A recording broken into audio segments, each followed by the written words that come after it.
Hey math enthusiasts! Ever stumbled upon an expression that throws you at first glance? Today, we dive into one such question, a seemingly simple one, but one that packs a punch when it comes to applying the mighty BODMAS rule. So, buckle up and stick with us as we unravel the solution step by step, leaving no confusion behind.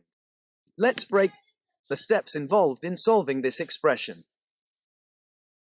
Parentheses. We begin by addressing the parentheses, as BODMAS dictates. Inside the parentheses, we have 2 plus 2,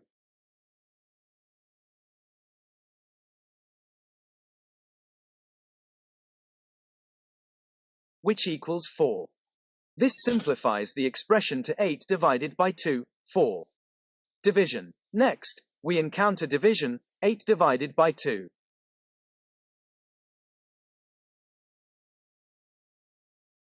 Performing this division yields 4. Now we have 4, 4.